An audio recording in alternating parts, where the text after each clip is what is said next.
Every part of our body has a name, but have you ever wondered where those names came from and what they actually mean?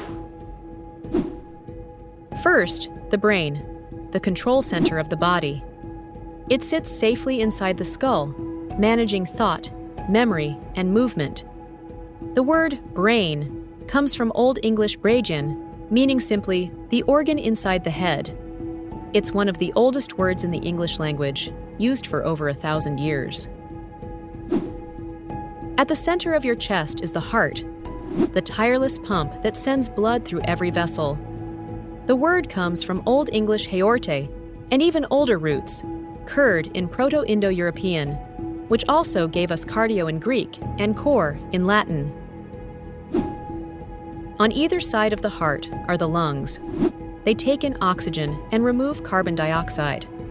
Their name comes from Old English lunge, related to the word light, because they're filled with air and surprisingly light in weight.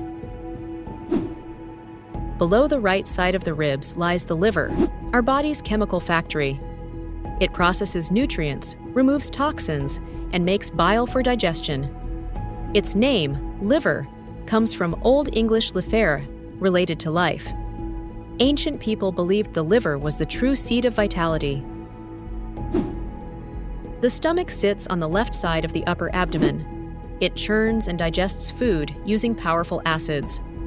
The word stomach came from Greek stomachos and Latin stomachus, meaning throat or gullet, referring to the digestive passage. The long, winding intestines fill most of the abdomen. They absorb nutrients and process waste. Their name comes from Latin intestinus, meaning internal, simply the things inside. At the back of the abdomen are the kidneys, two bean-shaped filters that clean the blood and balance fluids. The name kidney may come from Old English Sydney, but its medical root, nephros, is Greek, seen in words like nephrology. Below the abdomen sits the bladder, the body's storage tank for urine. The word comes from Old English bladra, meaning a bubble, perfectly describing its shape. Behind the stomach is the pancreas, a small but vital organ that makes enzymes and insulin. The name is from Greek pancreas, meaning all flesh, coined around the 3rd century BCE by the anatomist Herophilus. Beside the stomach lies the spleen.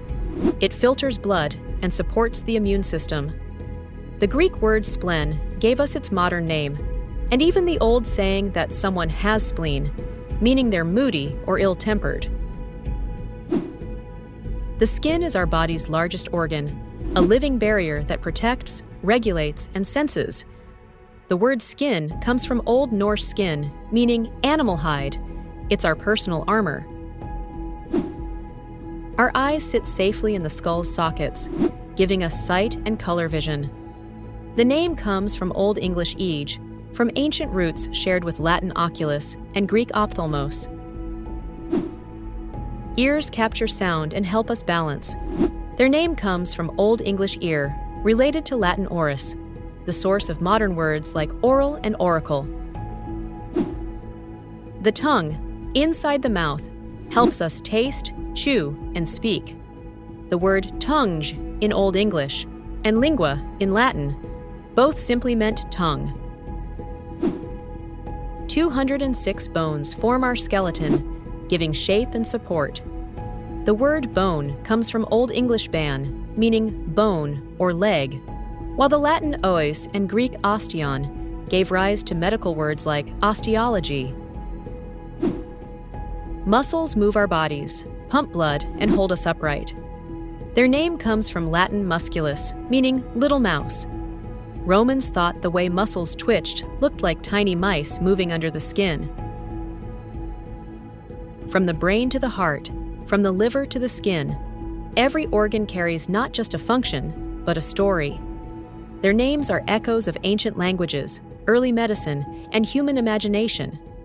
The body isn't just biology, it's history written in flesh.